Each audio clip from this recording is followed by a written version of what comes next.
Welcome and thank you for joining this invited talk.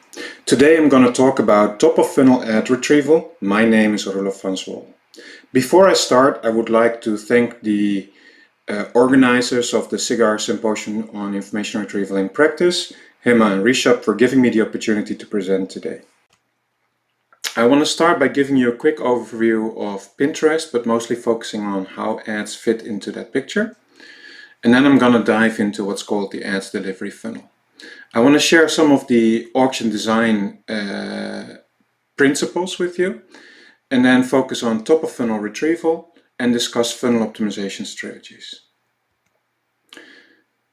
Pinterest is the visual discovery engine. A lot of our members come to us for inspiration.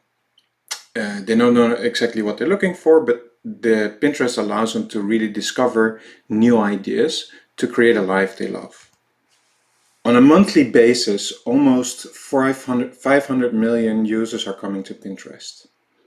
When they come to Pinterest, they create boards, and on each of these boards they add pins, ideas or images of ideas that they found on the website. This creates a huge graph, and that's also what is the power behind Pinterest. Many of these pins might be similar, visually similar, and that is also what is powering a lot of our recommendations. Using graph convolutional neural networks, we can actually come up with very tailored recommendations that combine both visual information, annotation, as well as user engagement with the pins. The presentation of this was first given at KDD a couple of years ago. Another really cool example is visual search. When you, for instance, take a picture, in this case of a cactus, it will allow you to find cactuses not of near duplicates, but of rather similar yet diverse set of cactus images. Ads at Pinterest is slightly different than what you might see in other companies. Users come to Pinterest for inspiration, and what we try to achieve with ads at Pinterest is when they found that inspiration, we would like to drive them to action. Now that you know how you're going to organize your next Halloween party, where do you buy all the food and articles that you need, products that you need to really create a good party? In this case, you see a snapshot of a screenshot where you have a number of pins, and in between the pins you might find promoted pins, which are ads. Let's focus on the ads marketplace. A marketplace really brings together advertisers and pinners. When advertisers come to pinners, they have particular objectives. They might want to raise more awareness among potential clients. In this case, they pay for impressions. They might want to drive consideration or traffic, which means they pay only when a user clicks on their ad. Or they are driving conversions, where the objective is to really get pinners to buy products on their website. So they set up a campaign, place a budget, and define a targeting related to an objective. We support different types of ad formats. Most common are image formats, image ads, but we also have video ads or collection ads and carousel ads. From a user perspective, each of these ad types have different engagement modes, and they also have a different cognitive load. You can imagine that a video requires more attention than looking at a still image. We show ads on the home feed, in related pins, and in search. On the home feed, people are in a browsing mode, and the context that you have there is rather mixed. It's not focused on a single pin, it's mostly based on their past interests. When users then click on a particular pin and get recommendations for similar pins or related pins, then the context is somewhat focused, yet still flexible. Whereas if you enter a query, you tell the system very specifically what you're looking for. In that case, relevance becomes most strict. In a marketplace, we try to bring together pinners and partners, and our goal is to maximize long-term value for pinners and partners and ultimately Pinterest across the different services, the different ad formats and the ad objectives that I just explained. Above all, we try to create a good user experience. We want to focus on the relevance of ads shown to our pinners. Okay, let's focus on the ads delivery funnel. Given a request to serve ads, typically we go through 3 different stages. Top of funnel retrieval, where given a request, the goal is to select candidates that we might want to show to a user. In this case, we start with hundreds of millions of standard ads and shopping ads in our catalog, and we select thousands of them to go into the next stage. We have to differentiate between standard ads and shopping ads because of the way that campaigns are being set up. An advertiser typically creates 1 or more campaigns. Within a campaign, they can have 1 or more ad groups, and under an ad group, there can be 1 or more ads. If it is a merchant and they have uploaded their catalog, you will typically find that for each ad group, you might have 1 or more product groups and then ultimately product items. When we are retrieving ads, we need to retrieve a standard ad or a shopping ad, a product item, from the catalog. We have hundreds of millions of product items where the number of ads in the system is around millions. That makes a big difference for how we do retrieval. Once we have retrieved an initial set of candidates, we need to rank them. We need to compare the quality and the suitability of standard ads with shopping ads and get a single set of ads that go into the ranking stage of the ads delivery funnel. Finally, during the retrieval stage, we also have to think about trimming. We might drop candidates because the budget of the advertiser is pacing ahead, which basically means advertisers would like to spend their budget equally throughout the day and avoid their budget being depleted before mid of day. Similarly, we need to be able to attribute any of the candidates that we show to a user to the targeting that they have defined as part of their campaign. And finally, we might want to apply quality floors to make sure that there is a certain quality of the ads that we show to our users. In the middle of the funnel, we're focused on ranking. One of the things that makes ads delivery fundamentally different from many other ML applications is that advertisers pay for the difference in click prediction or the difference in predicted conversion, and therefore it's extremely important to have highly accurate, well-calibrated response predictions. An example of click predictions that we're working on are, for instance, click predictions, conversion predictions, or whether a user is likely to watch a video, if a user will save a pin, hide a pin, or how good a click is, which basically says after clicking on the ad, how likely will they stay up on the landing page or will they immediately bounce back. And finally, we care a lot about the predicted relevance, which is especially important in the context of search and related pins. You can learn more about this in some of our other presentations, and throughout these presentations I will use references that I will show at the end of the presentation for your convenience. The final stage in the funnel relates to the auction. At this point we need to compute the utility. In other words, a dollar-based function that expresses what the benefit will be for showing this ad. We then run the auction, determine the pricing, potentially establish some floors, and allocate ads while taking into consideration the fact that there might be duplicates, or that we have a certain insertion strategy where we might have more or less ads in a particular spot on the page. Let's focus on auction design and principles. To give you an example of how this works, let's focus on a very simple generalized second price auction. In this case, we're selling ads per slot, and typically what might happen is that we have a bunch of candidates, we apply quality or price floors for each of the ad candidates, we compute the utility for each of the ad candidates. We rank them by utility and we allocate the winning candidate to a slot on the page. Finally, we have to calculate the price, which then typically is the max of the competing price, essentially the ad that was ranked in second place, or the reserve price in case we actually have a reserve and don't want to show an ad if the price is below that particular reserve price. So what does this utility function look like? Here's an example. A typical utility function might consist of a partner bid and a quality bid. The partner bid is probably the same across many different companies in the advertising business, where depending on the ad objective, awareness, traffic or conversion, a partner bid is established as follows. In case the advertiser is focusing for awareness, it's simply the bid that they put for showing their ad times 1, the probability of seeing an impression. However, if they play for traffic, the partner bid is based on bid times PCTR, or in case of conversion, it's based on bid times PCVR. Besides a partner bid, often companies make use of what's called a quality bid or shadow bid. This shadow bid is also expressed in terms of dollars, and it tries to capture the quality that the users will get out of seeing this ad.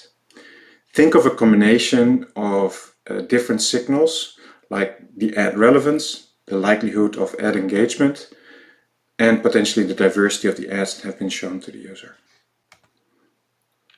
This is very important to Pinterest because we would like to put pinners first. And so we focus on user satisfaction. User satisfaction with the product overall, looking at things like metrics like monthly active users, visits by user, time spent and saves, or looking at the engagement with ads, the ad relevance or the diversity of ads. It's very important to think about first and second order effects. Always think about what is the impact for a user to see an ad and how many ads they see versus what is the quality of the ad. We often see that the impact of seeing an ad is more important than the quality of the ad itself. When you think about this, it means that the ads ranking, the utility function, the quality floors that we apply, and our ad allocation strategy need to be well aligned to really optimize for the overall user experience. The goal of our quality bid is to really capture what we think is the incremental value of seeing an ad. Ideally, this is captured in terms of long-term value. Given that we want to show an ad, how will this affect the propensity of the user to come back in the future? However, this is extremely hard to measure and probably very noisy, especially when you think about this in the context of individual ads. Therefore, we often focus on things like displacement cost. What is the loss in quality when inserting ads? You need to keep in mind that we have billions of organic pins and only hundreds of millions of ads. So it's likely that often an organic pin might be more relevant. Moreover, the utility function for organic pins does not take into account the bid of the advertiser and is purely focused on the organic value. Okay, we pointed out that the quality bid might be the combination of relevance, engagement, and diversities. The idea would be that these components in the quality bid should not or weakly correlate with action that the advertiser is paying for. And of course, they should be complementary to each other. You don't want engagement, diversity, and relevance all captured the same. Just to focus on this, think about relevance in terms of pre-click relevance. You're looking at an ad but you haven't yet clicked on it, or post-click relevance. Think about engagement in terms of clicks, good clicks, saves and hides, or a metric that captures diversity, like entropy. In this case, on the right-hand side, you see a small table that gives you an idea about what is the correlation between each of these metrics.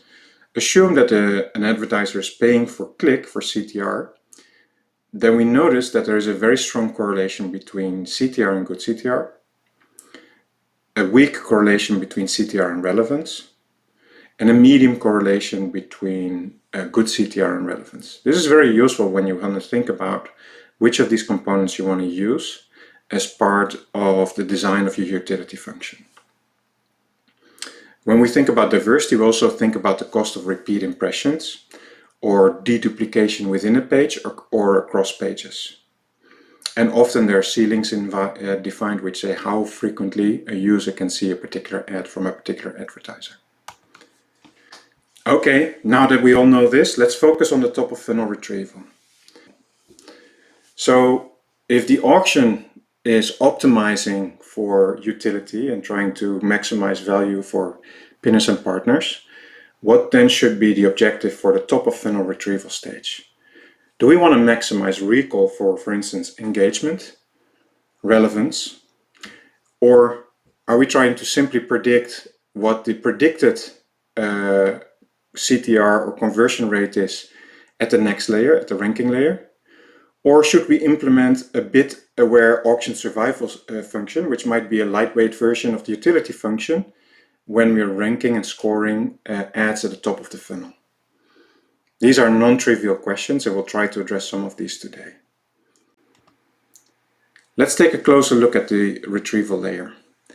When a request to serve ad is being received, we know typically the user context. What did the user do right now, or what did they do in the past? Based on that, we need to first retrieve a set of candidate ads, both from the standard ads index as well as from the shopping ads index. Given that we've retrieved pools of candidates from both of these indices, we then need to trim candidates based on whether or not the ad candidate matches the targeting criteria from the user, make sure that we can do attribution as well as spacing to control for the rate at which we're spending the advertiser's budget. After this, we want to determine a coarse ranking of candidates because we need to integrate the ads retrieved from both the standard ads index and the shopping ads index and create a single ranking. Finally, we then might trim based on quality or simply our serving budget. Sometimes we cannot compute more in the later phases of the ads delivery funnel, and therefore we have to cap at a certain number.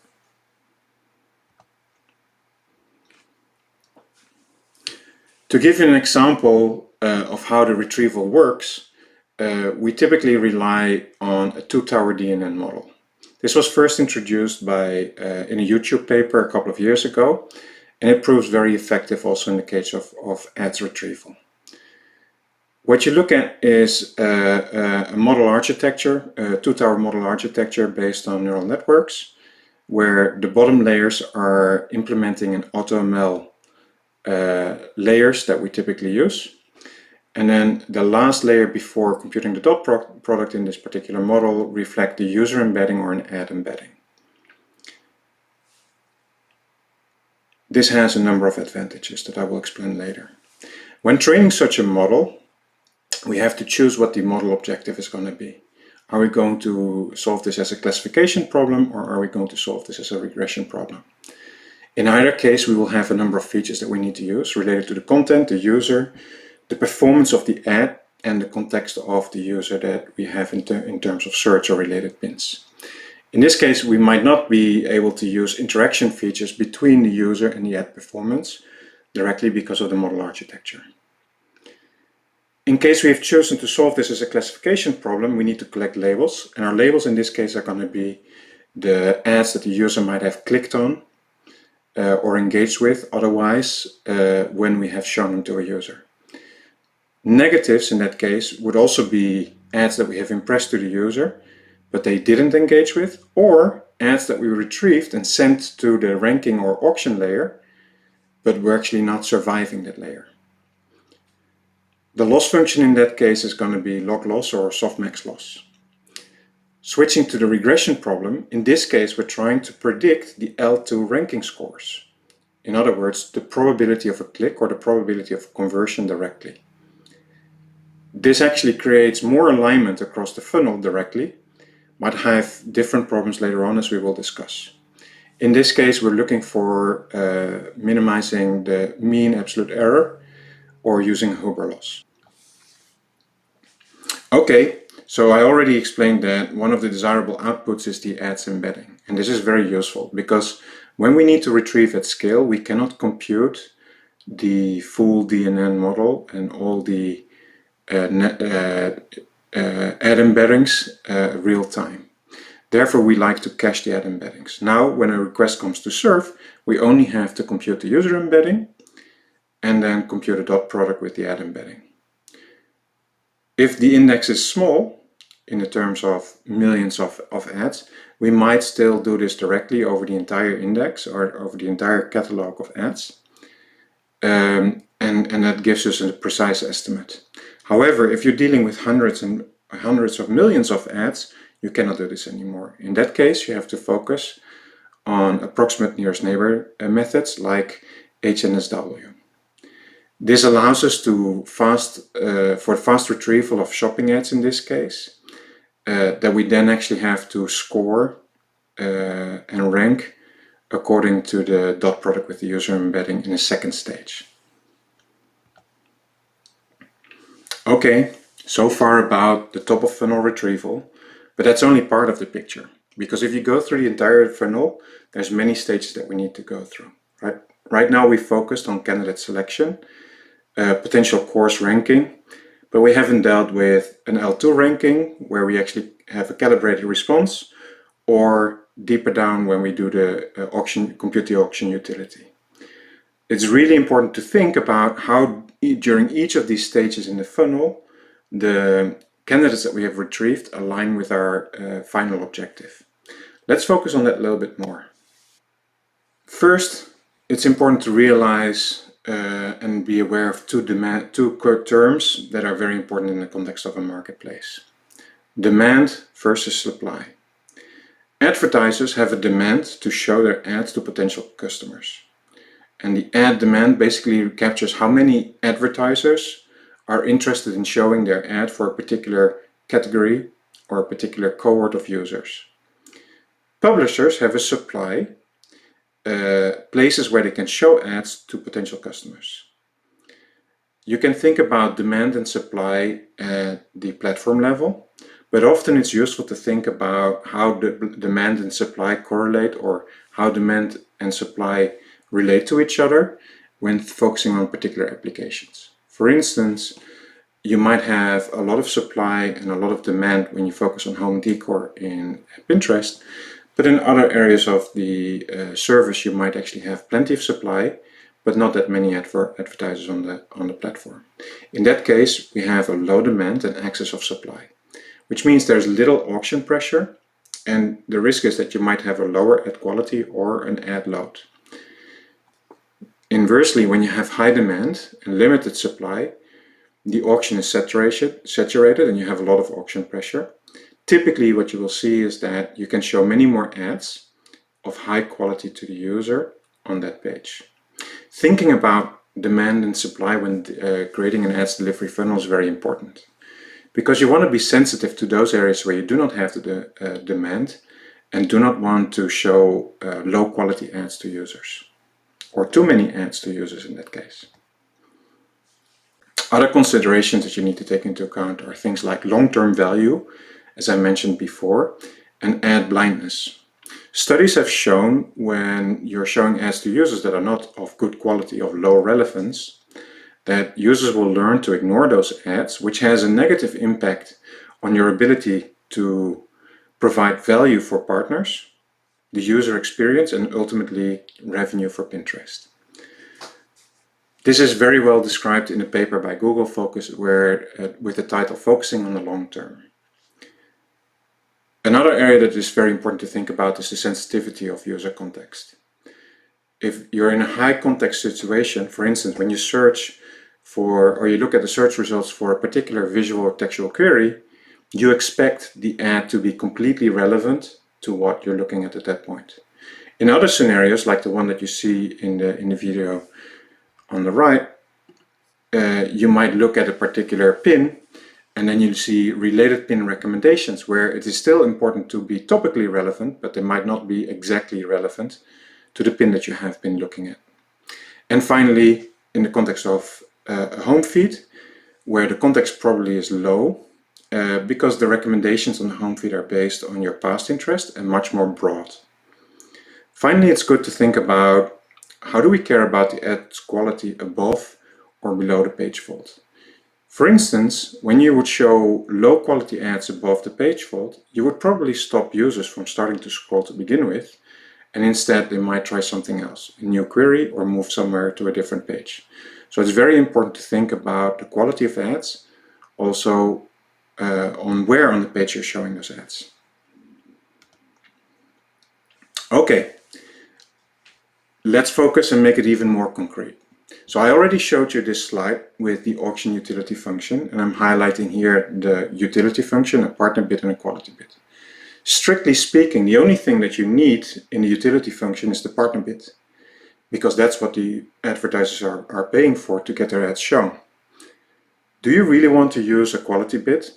Or how much weight do you want to give to the quality bid relative to the partner bid? Can you do without a quality bid? These are very interesting questions, and actually they determine how you shape the entire ads delivery funnel. This comes back immediately in the context of the retrieval layer. Because are you going to retrieve standard ads based on relevance or engagement, or maybe the predicted L2 ranking? Or when you're coming in with a coarse ranking of the candidates, are you going to rank them purely on engagement or relevance, or are you coming with a lightweight utility function that might not be as sophisticated, but helps you align the ads that you see? Finally, before you leave the retrieval layer, you can consider to apply quality thresholds on the top N ranked candidates, or maybe based on a predicted relevance score or an engagement score that you have at that point.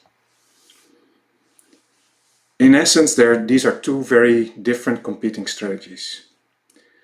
One, where during the retrieval, the top of funnel retrieval stage, you're going to mimic the auction function utility itself.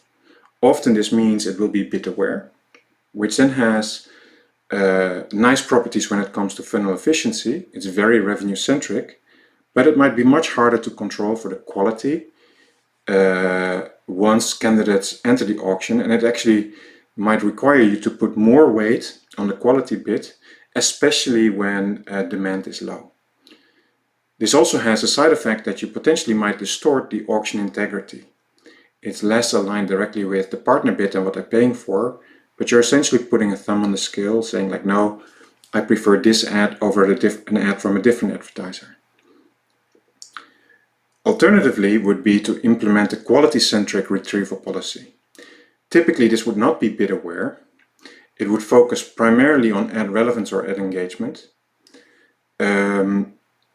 You don't have, you might even not need a quality bid when you go into the auction itself, depending on the thresholds that you're applying, because you're essentially guaranteed that all the ads that are entering the auction are of high relevance. Finally, this might lead to low funnel efficiency, because you might end up retrieving ads for which there is a low bid, and hence they're unlikely to win the auction. It also might lead to lower auction pressure, which actually makes the auction less competitive and therefore lower revenue. Okay, so to put it in a nutshell, there's many things that go into deciding which ad to show or which set of candidates to retrieve. First, we need to think about the retrieval objective when we are thinking on the top of funnel. Are we going to do this based on relevance or engagement? Are we going to use the predicted L2 ranking scores, and should it be bid aware? From a modeling perspective, it becomes really interesting. How can you leverage multitask learning to actually get a prediction of both engagement and relevance, mostly reusing parts of the neural network? What is the risk of actually getting a closed feedback loop when you're going to predict the L2 ranking score at the retrieval stage? Are you going to create a closed feedback loop that might destabilize the system when you have changes in your demand or changes in your system, or when you're updating one of the models on the ranking layer? And finally, how will this all impact cold starting new ads? On any given time, a lot of our ads are new in the system, less than a week old, because of the duration of the campaigns that advertisers are running. How do you deal with that? And will any of these decisions impact your ability to cold start new ads? With that, I'm concluding this talk. I want to extend a very special thanks to Xiaofang, Ahmed, Islam, Joshua, Sindhu, Ning, Mao, and Ryan, as well as the rest of Ads Quality and the Ads Infra teams. Many people have been working on these problems on a daily basis, and we're still figuring out how to really optimize the system. Finally, here's a list of references that I used during the presentation, and I really hope you enjoyed it. Thank you.